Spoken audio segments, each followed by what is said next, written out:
ഇന്നിവിടെ ഒരു പ്രഖ്യാപനം നടത്തുകയുണ്ടായി. ശ്രീനാരായണ ഗുരുദേവന്റെ ശിഷ്യന്മാരിൽ പ്രമുഖനും മഹാകവിയുമായ കുമാരനാശാന്റെ ഒരു അർത്ഥകായ പ്രതിമ ബാംഗ്ലൂർ ശ്രീനാരായണ സമിതിയുടെ അങ്കണത്തിൽ സ്ഥാപിക്കണമെന്ന്.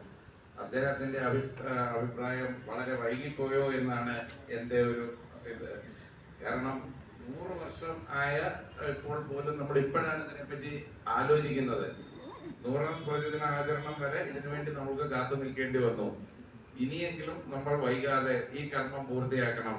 എല്ലാവരും ചേർന്ന് ഒരുമിച്ച് പ്രവർത്തിച്ചുകൊണ്ട് അതിവേഗം ആശാന്റെ സ്മാരകം പൂർത്തിയാക്കുമെന്ന് ഞാൻ ഈ ധന്യവേളയിൽ നിങ്ങൾക്ക് ഉറപ്പു നൽകുന്നു. ഇനി ഞാൻ എൻ്റെ കർത്തവ്യത്തിലോട്ട് കിടക്കട്ടെ.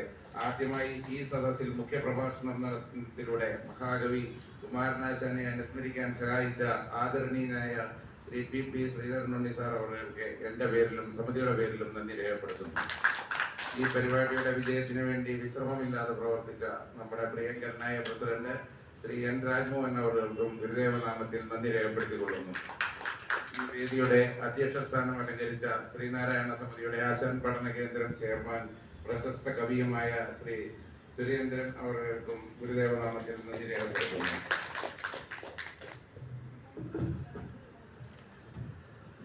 അതേപോലെ തന്നെ നമ്മളുടെ മാതൃസംഘടനയായ കേരള സമാജത്തിന്റെ പ്രസിഡന്റ് ഇന്ന് രാവിലെ അദ്ദേഹം ആദ്യം തന്നെ ഇവിടെ എത്തിച്ചേരുകയും ഈ പരിപാടിയുടെ അവസാനം വരെ നമ്മൾക്ക് വേണ്ടി കാത്തിരിക്കുകയും ചെയ്ത അദ്ദേഹത്തിനും ഞാൻ ഗുരുദേവനാമത്തിൽ നന്ദി രേഖപ്പെടുത്തുന്നു.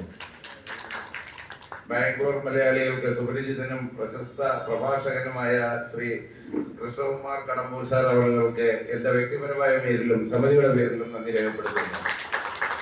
സാഹിത്യ ചർച്ചയുടെ ഉദ്ഘാടകനും സമിതിയുടെ മുതിർന്ന അംഗവുമായ നമ്മുടെ ശ്രീ ഗോപിനാഥ് ഗന്നേരി സാർ, അദ്ദേഹത്തിനും ഗുരുദേവനാമത്തിൽ നന്ദി രേഖപ്പെടുത്തി കൊടുത്തു.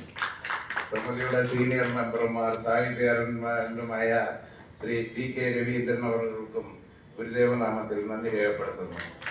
ഇന്നിവിടെ ക്ഷണം സ്വീകരിച്ച് എത്തിച്ചേർന്ന കലാ സാംസ്കാരിക രംഗങ്ങളിൽ പ്രവർത്തിക്കുന്ന എല്ലാവർക്കും ഗുരുദേവനാമത്തിൽ നന്ദി രേഖപ്പെടുത്തിക്കൊള്ളുന്നു.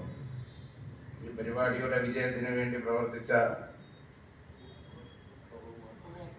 നമ്മുടെ ഇന്ന് ഇവിടുത്തെ ഞാൻ എഴുതിയപ്പോൾ വിട്ടുപോയതാണ്, നമ്മളുടെ മുഖ്യ പ്രഭാഷകനായി എത്തിച്ചേർന്ന ഗോപകുമാർ IAS സാറിനും അദ്ദേഹം കുടുംബസഹിതമാണ് വന്ന് അവർക്ക് എല്ലാവർക്കും ഗുരുദേവനാമത്തിൽ നന്ദി രേഖപ്പെടുത്തുന്നു. ഈ പരിപാടിയുടെ